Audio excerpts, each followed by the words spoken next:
আমি প্রতিদিন বলি, এই আহাজারি আমার, এই চিৎকার চেঁচামেচি করছি আমি, যে গুনাহ তৃপ্তি দেয় না রে বন্ধু।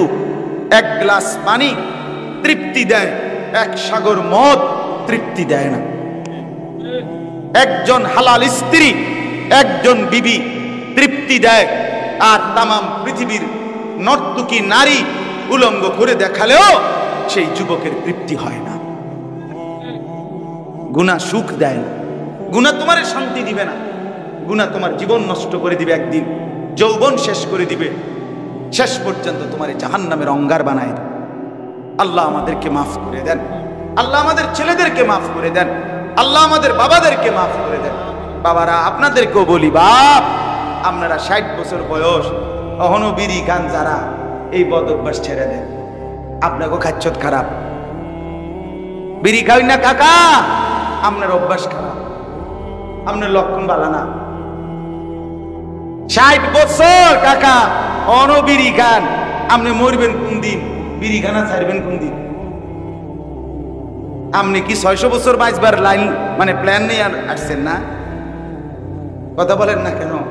60 বছরের বুড়ো মানুষ এবড়া কেমনে চা দোকানে বেড়ি চায়, এবড়া কেমনে চা দোকানে টেলিভিশন দেখে?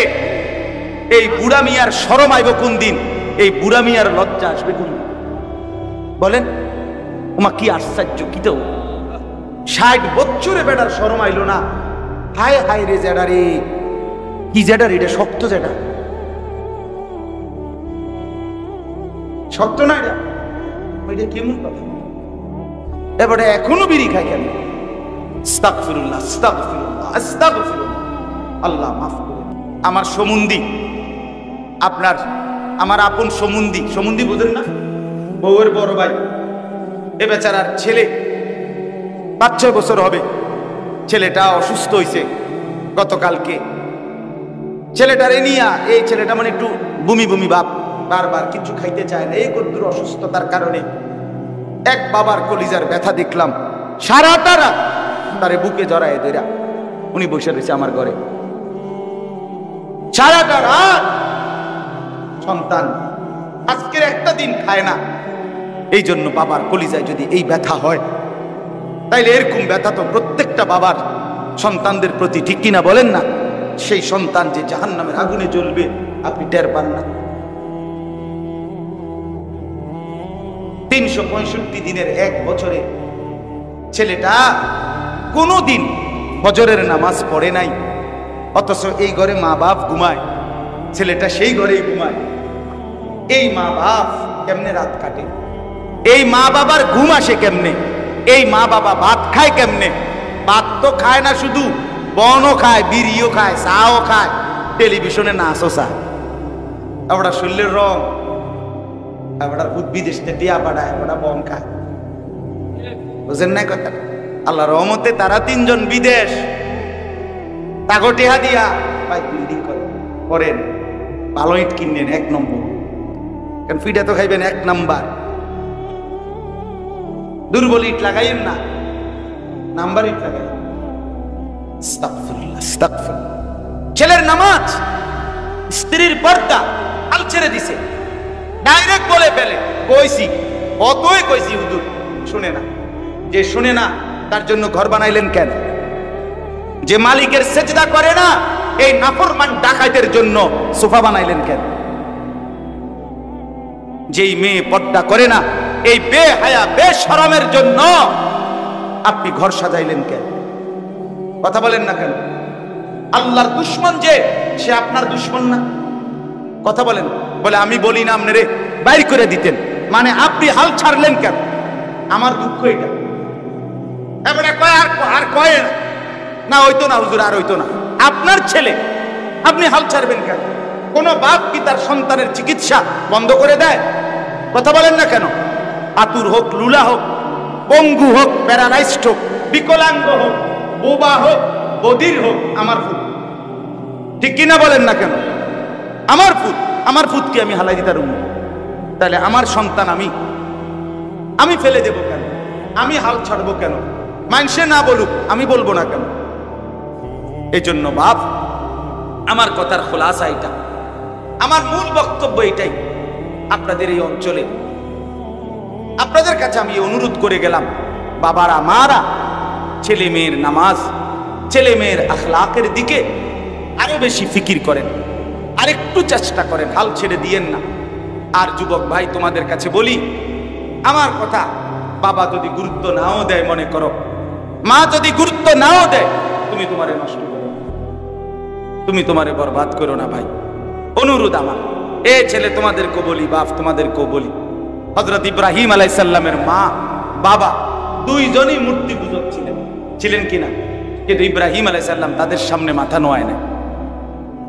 ইব্রাহিম আলাইহিস সালামের বাবা আযর বলছিল ইব্রাহিমকে, হযরত ইব্রাহিম নবীকে, লা ইল্লাম তানতাহি লা আরজুমান্নাক, পুত ছেলে আমার, যদি তুমি আমার মূর্তির বিরোধিতা না ছাড়ো, আমি তোমারে পাথর মেরে মেরে ফেলব। ওয়াহজুরনি মালিয়া, এবং তেজ্য পুত্র করে বাড়ি ছাড়া করে দেব। কোরআনের আয়াত। হযরত ইব্রাহিম আলাইহিস সালাম বাপকে ডাইরেক্ট বলছে, সালামুন আলাইকা, আব্বা আপনার জন্য কল্যাণ কামনা করছি, তবে আতাজিলুকুম ওয়া মা তাদউনা মিন দুনিল্লাহ, আমি আপনাকেও ছেড়ে দিলাম, আপনি যেই মূর্তির পূজা করেন এগুলোরও ছেড়ে দিলাম। ওয়া আদউ রাব্বি, ইব্রাহিম আলাইহিস সালাম বললেন, আব্বা আপনাকেও ছাড়লাম, মাকেও ছাড়লাম, আমি শুধু আমার আল্লাহকে ডাক দিই। আসা আল্লাহ আকুনা বিদুআই রাব্বি শাকিয়া।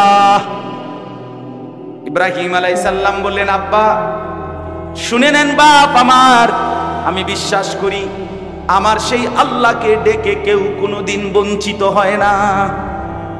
সুবহানাল্লাহ, সুবহানাল্লাহ, আল্লাহকে ডেকে বঞ্চিত হয় না। হযরতে আসিয়া, তার স্বামী জামানার শ্রেষ্ঠ কাফের, নিজেকে খোদা দাবিদার ফেরাউন, ফেরাউনের ঘরে রাজপ্রাসাদে রাজরানী হযরতে আসিয়া আলাইহিস সালাম, ফেরাউন যখন শাস্তি দিতে দিতে তাফসীরের ভিতরে আছে, হযরতে আসিয়ার সারা শরীরের মধ্যে পেরেক মারছে, পেরেক। ফিরাউনা দিল আওতাদ, কুরআনুল কারীমের মধ্যে আছে, আল্লাহ বলছেন ফেরাউন হলো পেরেক। ফেরাউন কি পেরেক? পেরেক। অনেক সন্ত্রাসীদের নাম থাকে না, সাফাতি ওমর, কথাটা বুঝেন নাই? এরকম নাম থাকে না, যে ফেরাউনের নাম ছিল কি? পেরেক। ফেরাউন এই পেরেক মাইরা মানুষকে শেষ শাস্তি দিত, এরকম জানোয়ার ছিল।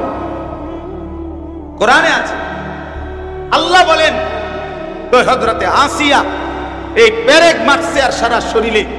ফেরাউন তখনও বলছিল, আসিয়া তুই মূসার খোদার দিন ছেড়ে দে, কালেমা ছেড়ে দে, তোরে আমি বাঁচায় দেব।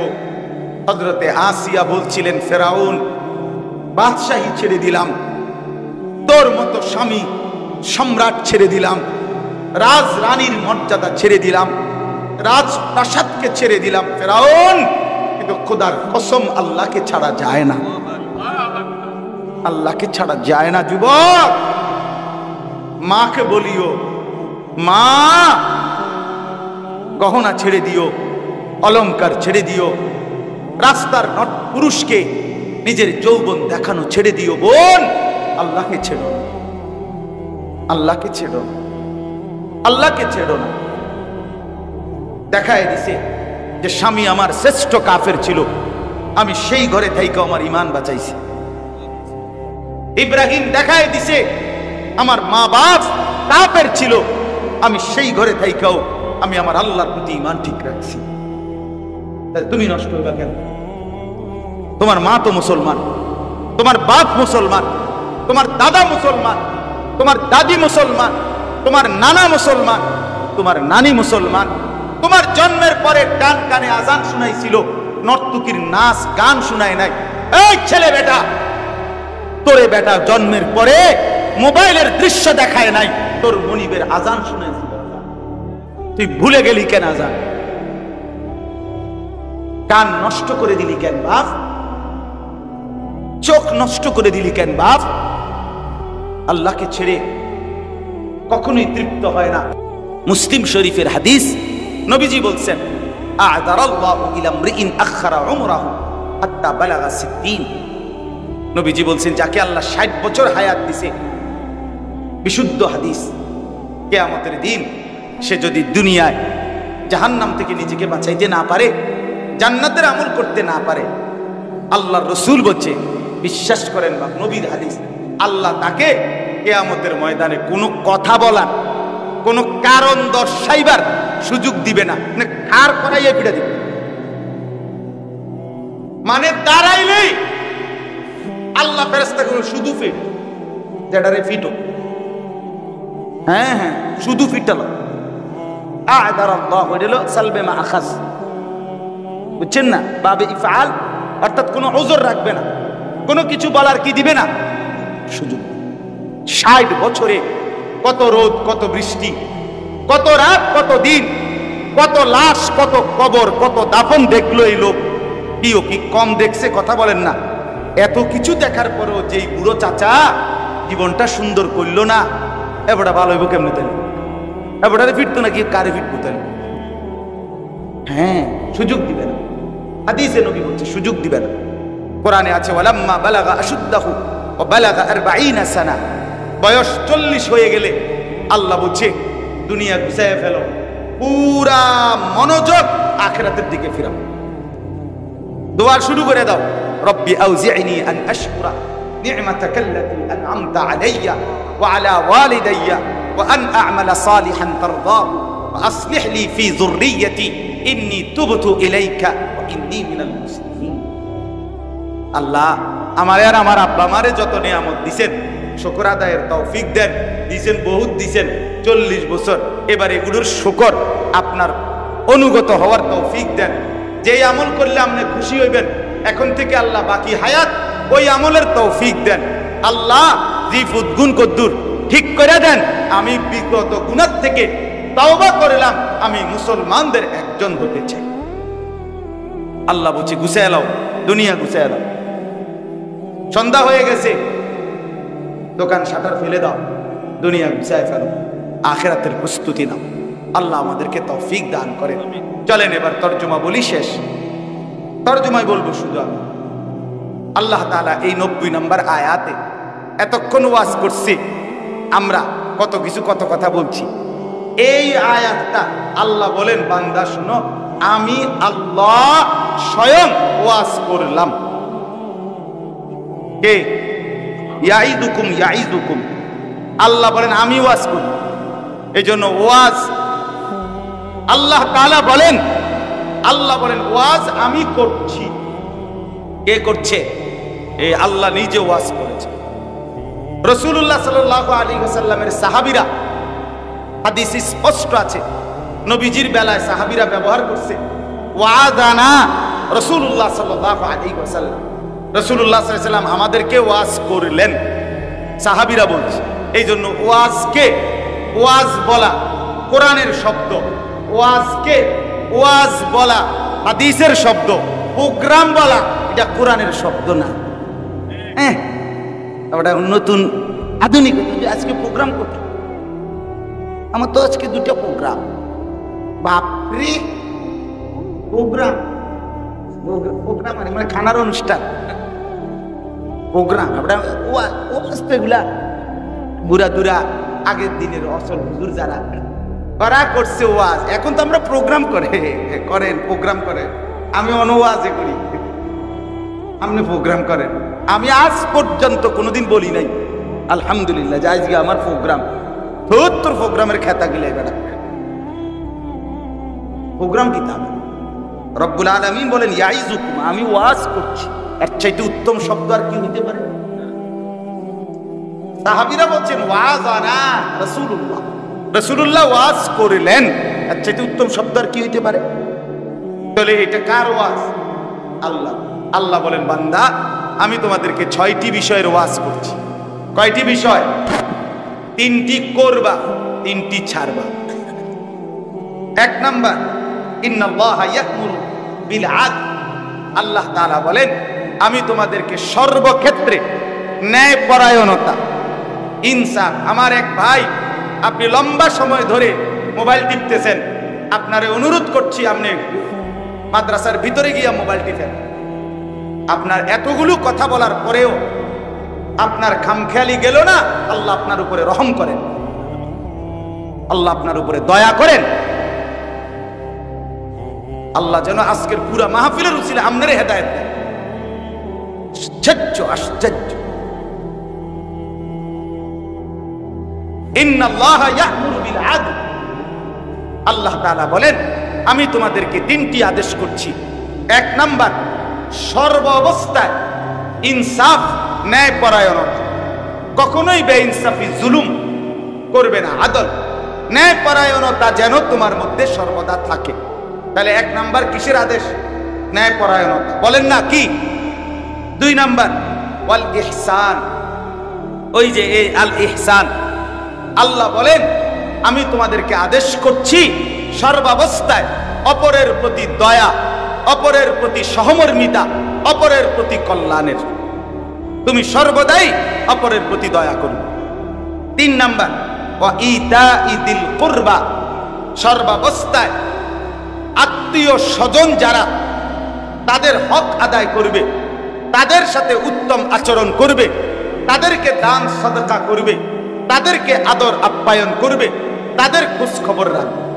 এই তিনটা আল্লাহ বলেন। এক নাম্বার, হে আমার বান্দা আমি তোমাদেরকে আদেশ করছি সর্বাবস্থায় ন্যায়পরায়ণ থাকবে। কি থাকবে বলেন? ন্যায়পরায়ণ। দুই নাম্বার, সর্বাবস্থায় অন্যের প্রতি দয়া করবে। তিন নাম্বার, সর্বাবস্থায় আত্মীয় স্বজনের হক আদায় করবে, আত্মীয় স্বজনের সাথে সুসম্পর্ক সদয় ব্যবহার করবে। ওই 30 মাইল দূরে গিয়ে একখানে টেয়া দিয়া 30,000 টাকা দিয়া একটা স্লোগান লইয়া বাইতেছে, নারায়ে তাকবীর, জনাব বিশিষ্ট দানবীর অমুক 30,000। সবাই কইছে মার হাবা, আবারে মার মার মার। ওরা কইছে যা বাইতে গেলাইছে 30,000। ওই স্লোগান লইয়া 30 মাইল দূরের আপন চাচাতো ভাই, আপন জ্যাঠা, আপন চাচা, আপন স্বজন বাড়ির পাশে 1,000 টাকা চাইছে, তাকে দেয় নাই। এটা তো স্লোগান দিত না। এটা ইনসাফ না, এটা কি না? আল্লাহ তাআলা বলেন আত্মীয় স্বজনের সাথে অন্যকে দান করা যেমন সওয়াব, তার চাইতে বেশি সওয়াব আত্মীয় স্বজনকে দান করা। আল্লাহ আমাদেরকে তৌফিক দান করে। তাইলে ন্যায়পরায়ণতা, অপরের প্রতি দয়া এবং আত্মীয় স্বজনের সাথে উত্তম আচরণ করা, হক আদায় করা। দুই নাম্বার, আল্লাহ তাআলা বলে নিষেধ করছি তিনটা। কয়টা? ওয়ায়ানহা আনিল ফাহশা। এই যুবক ভাই শোনো, আল্লাহর নিষেধ। এক নাম্বার, আল্লাহ বলে বান্দা আমি তোমাদেরকে নিষেধ করলাম সমস্ত অশ্লীলতা থেকে। তুমি মুমিন, তুমি আমার বান্দা, তুমি অশ্লীলতা করো। ফাহশা, অশ্লীলতা। অশ্লীলতা কি? তাফসীরের মধ্যে লিখছে নারীকে কেন্দ্র করে যত গুনাহ সব অশ্লীল। কথা বুঝেন না? নারীকে কেন্দ্র করে যত রকমের গুনাহ, এটাকে কি বলে? অশ্লীলতা। ওয়ালা তাকরাবুজ জিনা ইন্নাহু কানা ফাহিশা। এই যে ওয়ালা তাকরাবুল ফাওয়াহিশা মা যাহারা মিনহা ওয়া মা বাতান ইন্নাস সালাতা তানহা আনিল ফাহশাই ওয়াল মুনকার। এই ফাহশা নারীকে কেন্দ্র করে, নারীর সাথে অবৈধ প্রেম, অবৈধ ভালোবাসা, নারীর ছবি দেখা, নাচ দেখা, নারীর গান শোনা, নারীর পিছনে পিছনে প্রেম করা, নারীর সাথে সম্পর্ক, অর্থাৎ বৈধ হালাল স্ত্রী ব্যতীত নারীর সাথে যে কোনো রকমের গুনাহ, এটার নাম হলো অশ্লীলতা। আল্লাহ বলেন আমার বান্দা আমি এটা নিষেধ করলাম, এটা করো না, এটা করো। আল্লাহ আমাদেরকে হেফাজত করেন, আল্লাহ আমাদেরকে হেফাজত করেন। এরপরে আল্লাহ বলেন ওয়াল মুনকার, সমস্ত গুনাহ আমি আল্লাহ নিষেধ করেছি। যত কবিরা গুনাহ, সব কবিরা গুনাহ থেকে তোমাকে আমি নিষেধ করলাম, তুমি করো না। তিন নাম্বার ওয়াল বাগি, সীমা লঙ্ঘন, বাড়াবাড়ি, অর্থাৎ গুনাহ এবং নাফরমানি, পাপ অবাধ্যতার ক্ষেত্রে বাড়াবাড়ি করো, সীমা লঙ্ঘন করো। আরে রাখেন হুজুর, আপনার এত কথা শুনলে চলন যাইতো না। আল্লাহ বলে এটা কিন্তু আমার সাথে বাড়াবাড়ি করছে। আমার গুনার মধ্যে সীমা লঙ্ঘন করো না, তার মানে হলো তাফসীরের মধ্যে লিখছে লাগাতার গুনাহ হতে দিও না। এই কথাটা শেষ মনে রাখেন। গুনাহ দুই ধরনের, এক হলো আপনার আমার গুনাহ হয়, আমারও হয়, আপনারও হয়। কিন্তু বান্দা গুনার উপরে ইমানদার মুমিন টিকে থাকে না, জমে থাকে না। গুনাহ হয়, ভুল বুঝতে পারে, তো সাথে সাথে তওবা করে আল্লাহর কাছে মাফ চেয়ে নেয়। আল্লাহ তাআলা বলেন এমন বান্দা আমার মুত্তাকি থাকে। কিন্তু গুনার উপরে ধারাবাহিক লাগাতার, অর্থাৎ আজকে 10 বছর আপনি বেনামাজি, আজকে 20 বছর আপনি সুদ খান, আজকে 20টা বছর টানা আপনার ঘরে রঙিন টেলিভিশন প্রতিদিন এক নিয়মে চলে, আপনার বউ বাচ্চা আপনার ঘরে, আহা আপনার টাকায় কিনা আপনি ডিশের বিল দেন, তারা আপনার ডিশে পৃথিবীর সব নাচ গান ছবি নাটক আপনার ঘরে থাইকা 30টা বছর টানা দেখে। তার মানে হলো আপনি এটারে গুনাই মনে করছেন না, আপনি এটাকে ত্যাগ করার কোনো মানসিকতাই রাখতেছেন না। আল্লাহ বলে বান্দা এটা কিন্তু সীমা লঙ্ঘন, এমন সীমা লঙ্ঘনকারী বান্দাকে কিন্তু আমি ছাড়ি না। আল্লাহ বলে আমি নিষেধ করলাম। তাহলে 1 নাম্বার অশ্লীলতা, 2 নাম্বার কবিরা গুনাহ, 3 নাম্বার গুনাহ এবং নাফরমানি অবাধ্যতার ক্ষেত্রে সীমা লঙ্ঘন, বাড়াবাড়ি বাড়াবাড়ি, অর্থাৎ লাগাতার লাগাতার। মুসলমানের যুবক 1 সপ্তাহ তুমি কখনোই নামাজ পড়ো না, এটা কেমন মুসলমান বাবা? এ তো বাড়াবাড়ি। কোনদিন তোমার ফজরের নামাজের কথা মনেও হয় না, এটা কেমন মুসলমান বাবা? এটা তো বাড়াবাড়ি, এটা সীমা লঙ্ঘন বাবা, এটা অনেক বড় অহংকার, অনেক বড় অহংকার। আহারে ভাইয়া একটা সেজদা দেয় নাই। এই 1 মিনিট আগে এই লোকটা ছিল 1 মিনিট আগে ফেরেশতাদের শিক্ষক, একটা সেজদা দেয় নাই। 1 মিনিট পরে এই লোকটা হয়ে গেল কিয়ামত পর্যন্তের জন্য শয়তান, ইবলিস, অভিশপ্ত। কয়টা সেজদা দেয় নাই? একটা সেজদা দিয়ে কি 1 রাকাত নামাজ হয়? 1 রাকাত নামাজ হইতে কয়টা সেজদা লাগে? তাইলে বলো বন্ধু, একটা সেজদা না দিলে যদি অনন্তকালের জন্য ইবলিস হয়ে যায় আল্লাহর কাছে, তো আমি আর তুমি কতগুলো সেজদা ছুটে, আমি আল্লাহর কাছে কতটা অভিশপ্ত, আমি আল্লাহর কাছে কতটা ঘৃণিত। আমার বন্ধু এই জন্য ফিকির করা যায়, ফিকির করা যায়, সীমা লঙ্ঘন না করা। তাইলে এই 6টা কথা, কয়টা কথা হলো বলেন? 1 নাম্বার আল্লাহ বলেন ন্যায়পরায়ণতার সর্বক্ষেত্রে তুমি ইনসাফ করবে, ইনসাফ যেন মুমিনের কাছ থেকে না ছুটে, আল্লাহ বলে আমি আদেশ করলাম। 2 নাম্বার ইহসান, দয়া অপরের প্রতি তোমারে আদেশ করলাম। 3 নাম্বার আত্মীয় স্বজনের সাথে তাদের হক আদায় করা, এটার প্রতি আদেশ করলাম। আর কি নিষেধ করলাম? 3টা, অশ্লীলতা করোনা, 2 কবিরা গুনাহ করোনা, চুরি ডাকাতি জিনা ব্যভিচার মদ জুয়া সুদ ঘুষ গান বাদ্য নাটক সিনেমা বেপরদা, এগুলো সব কবিরা গুনাহ, এগুলো করোনা। আর 3 নাম্বার হলো, মানে 6 নাম্বার সীমা লঙ্ঘন করো না বান্দা, বাড়াবাড়ি করো না। আমার লোকে পারতা না বান্দা, কুলে পারতা না, পারতা না তুমি, শেষ পর্যন্ত আমি একটা আছাড় দিয়া তোমার কবরে ফেলাই দেব। তুমি দেখবা বান্দা, কবরের মাটি তোমার একটা লাথি দিবে, 1 লাথিতে তোমার ডান পাশের মাটি বাম দিকে চলে যাবে, বাম দিকের মাটি ডান দিকে চলে যাবে, তোমার হাড্ডিগুলো সব ভেঙ্গে চুরে ছারখার হয়ে যাবে। আল্লাহ বলছে, আল্লাহ বলছে বান্দা আমার লগে বাড়াবাড়ি করো না। দুগা বাতে না খাওয়াইতে আসি, অল্প কয়দিনের হায়াত দিছি, তুমি যেই একটা মাত বড়ি শুরু করছো, তুমি মনে করছো আমি দেখিও না, আমি কিছু কইতামও না। এই বাদ দুগা খাওয়াই, ঘুম পাড়াই, আর শরীরটা একটু সুস্থ রাখছি, এতেই তুমি অহংকারী হয়ে গেলা। আমার জন্তু জানোয়ারও তো খায় পড়ে, তাদের শরীরে তো আরো শক্তি, কাজে এটা তো আশ্চর্য কিছু না বান্দা, কিন্তু আমি ছাড়বো। ইয়া ইবাদি ফাত্তাকু, ওই সময় পড়ছি কিনা বলেন? আল্লাহ নিজে বলছে আমার বান্দা জাহান্নামের আগুনকে ভয় করো। অতএব ভাই, সর্বশেষ কথা আল্লাহ বলেন ইয়াইজুকুম, আল্লাহই তোমাদেরকে ওয়াজ করছেন, লাআল্লাকুম তাযাক্কারুন, যেন তোমরা উপদেশ গ্রহণ করতে পারো, যেন তোমরা সবক হাসিল করতে পারো। অতএব প্রিয় ভাই আমার, বাপ আমার, বন্ধু আমার, জীবনটা সুন্দর করি। বলেন ইনশাআল্লাহ, বলেন ইনশাআল্লাহ। প্রিয় ভাই, আবারও বলছি, নামাজ পড়ার সিদ্ধান্ত নেই। বিশেষ করে যুবক ভাই, তোমরা অনেক করছো মাশাআল্লাহ। আমি তোমাদেরকে ভালোবাসি, তোমরাও আমারে ভালোবাসো।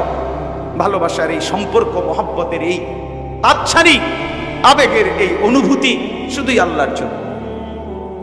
কার জন্য বলেন না? এই এলাকার অসংখ্য ছেলে আমি আসার পরে আমার সাথে যারা মুসাফা করছে, তাদের সাথে আমার জিন্দিগির এই প্রথম দেখা, ঠিক কিনা বলেন না? তাহলে এই প্রথম দেখার এই সম্পর্ক, এই আন্তরিকতা শুধুই কার জন্য? আল্লাহ, শুধুই আল্লাহ, শুধুই আল্লাহ। আমার প্রিয় বন্ধু আবু হানিফ, হাফেজ মাওলানা আবু হানিফ ভাই, সে না বললে আমি এখানে আসতাম না কোনোদিনও। এতটা ভেতরে অনুরোধ করছে যে দোস্ত, এই মাহফিল আসতেই হবে, আসতেই হবে। আমার আজকের মাহফিল অন্য জায়গায় ছিল, সোনাইমুড়ি, নোয়াখালী। আমি ওই মাহফিলে কাটাইয়া ফের হেন্দে ধরছে তো হেন্দে ধরছে, বুঝেন না? যখন যেটা বলছে তো বলছেই, এটা মাথা চাইবেই। এটা আলহামদুলিল্লাহ, আল্লাহ তৌফিক দান করেন। তো এরপর ওই মাহফিল কাইটা ওটার আরেক দিকে দিয়া, অন্য দিন দিয়া, তারপরে আমি এই ডেটে আসছি। আমার শায়েখ আসছেন, আমার উস্তাদরা আসছেন, আমার সব মুরব্বীরা আসছেন। আল্লাহ আপনাদেরকে উত্তম বিনিময় দান করেন। আমার কথা এটাই, আমরা নামাজ পড়বো তো ইনশাআল্লাহ। যুবক ভাই, 5 ওয়াক্ত নামাজ পড়বো তো ইনশাআল্লাহ। বিশেষ করে ফজরের নামাজের ব্যাপারে তুমি সিদ্ধান্ত নাও। ইয়াহুদীদের কিতাবে আছে, ইয়াহুদীদের পাদ্রীদের বক্তব্য আমি কিতাবে পড়ছি। ইয়াহুদীদের একটা কথা আছে যে মুসলমানের হাতে দুনিয়ার সমস্ত কাফের পরাজিত হবে যেদিন। শুনতেছেন সবাই? এটা তাদের পাদ্রীদের কথা। মুসলমানদের হাতে দুনিয়ার সমস্ত বেঈমানের পতন হবে সেদিন। মুসলমানদের জুমা এবং ফজরের নামাজ মুসল্লি বরাবর হবে যেদিন। কোন নামাজ? জুমা এবং ফজর। জুমা এবং ফজর বরাবর হবে যেদিন। এই জন্য ফজরের নামাজের মুসল্লি বাড়ানো দরকার, তাইলে ঈমান বাড়বে। ফজরের নামাজ মুমিনের নামাজ। নবীজি বলছে ফজর পড়তে কষ্ট হয় তাদের, মুনাফিক যারা, এটা পরিষ্কার হাদিস, মুনাফিক। এজন্য আল্লাহ নবী সাল্লাল্লাহু আলাইহি ওয়াসাল্লাম রবিউল আউয়াল মাসের সোমবার দিন ইন্তেকাল করছে, আমরা জানি কিনা? কথা বলেন। এই নবী শেষ উম্মতকে, সাহাবীদেরকে ফজরের নামাজ সোমবারে মসজিদে নববীতে দেখে গেছে। সব সাহাবী মসজিদে হযরত আবু বকর সিদ্দিকের ইমামতিতে ফজরের নামাজ পড়ছে। নবীজি অসুস্থ এত বেশি ছিলেন, মসজিদে যাইতে পারছিলেন না। আম্মা জান আয়েশা রাদিয়াল্লাহু তাআলা আনহা নবীর স্ত্রীকে বলছে, আয়েশা, আমারে তোমার কনুইর মধ্যে ঠেস দিয়া আমারে বসাও, আর আমার হুজরার পর্দা সরাও, আমার উম্মতের, আমার সাহাবীদের ফজরের নামাজ আমি দেখব। সাহাবীরা ফজরের নামাজ পড়ছেন। নবীজি এই দৃশ্য দেখে, আল্লাহর কসম বন্ধু, আমি সৈয়দ আবুল হাসান আলী নদভীর কিতাব আসসিরাতুন নববিয়াতে পড়ছি। নবীজি চোখের পানি ছেড়ে দিয়ে বলছে, আয়েশা, আমার 23 বছরের মেহনত সার্থক। আয়েশা, আমি সার্থক। গত 23টা বছর আমি বুকে পাথর বাঁধছি, পেটে পাথর বেঁধেছি ক্ষুধার কষ্টে। তায়েফের রক্তে আমার পিঠ চালনির মতো ছিদ্র ছিদ্র হয়ে গেছে পাথরের আঘাতে। আমি দান দান শহীদ করেছি, আমার ঘরে চুলায় আগুন জ্বলে নাই 3 মাস। আমার এই সমস্ত কুরবানি, আমার এই ত্যাগ, আমার এই চোখের পানি, আমার রক্ত বিনিময়ে আজ আমার উম্মতকে আমি ফজরের নামাজে দেখলাম। আমি খুশি হলাম আয়েশা, আমি তৃপ্ত হলাম। খোদার কসম। এরপরে নবীজি দোয়া করছেন, আল্লাহ আল্লাহুম্মা আর রফিকাল আলা, আল্লাহ এবার আমি আপনি বন্ধুর কাছে যেতে চাই। উম্মতরে বুঝ পাইছি আমি। সেদিন সোমবার জোহরের নামাজের আগে আল্লাহ রাসূল সাল্লাল্লাহু আলাইহি সাল্লাম জাওয়াল, সূর্য যখন হেলতে শুরু হবে, এই টাইমে নবীজি ইন্তেকাল করছেন। এই শেষ দেখছেন উম্মতকে কোন নামাজ? বলো না ভাই, ফজর নামাজ। আবার বলেন কোন নামাজ? এজন্য ফজরের নামাজ। সেই নবী যখন হাসরের ময়দানে তুমি ভাইয়া গিয়া দাঁড়াবে নবীর সামনে, আমল নামাটা নিয়ে দেখাবে, ইয়া রাসূলুল্লাহ, এই আমি আপনার উম্মত, আমার আমল নামা এটা, আপনি আমার জন্য সুপারিশ করেন। আল্লাহ নবী তখন পৃষ্ঠার পর পৃষ্ঠা উল্টাইয়া নবী তখন বলবে, হায় আমার উম্মত, ফজর জোহর আসর মাগরিব এশা তো নাই, দিনের পর দিন মাসের পর মাস আমার উম্মত ফজরের নামাজ কোথায়? উম্মত তুমি কি শোনো নাই? আমি শেষ হাসি খুশি হয়েছিলাম আমার উম্মতের ফজর দেখে, সেই ফজরের নামাজ কোথায়? আমি কেমনে সুপারিশ করব উম্মত? আমার আল্লাহর কাছে আমি এটা কি দেখাবো? তুমি তো আমার বড় মাথা, উঁচু মাথাটা ছোট করে দিলে উম্মত। তুমি তো আমারে লজ্জিত করিলে। এই হাসরের ময়দানে আমার উম্মত এত বেশি বেনামাজি দেখলে হাসরবাসী কি ভাববে? আমার মালিকের কাছে আমি বলবোটা কি? সিদ্ধান্ত নেই ইনশাআল্লাহ, বলেন না? আল্লাহ আপনি তৌফিক দান করেন। আমার মুরব্বীরা বলার পরে এতটা বলা দরকার ছিল না, আমার আবেগ আমাকে থামায় নাই, এই জন্য বললাম। আল্লাহ তাআলা আমাদেরকে তৌফিক দেন, কবুল করেন। আল ইহসান এই সংগঠনের যুবক ভাই সবাই নিজেকে পরিবর্তন করেন, নামাজি হন, বলেন ইনশাআল্লাহ।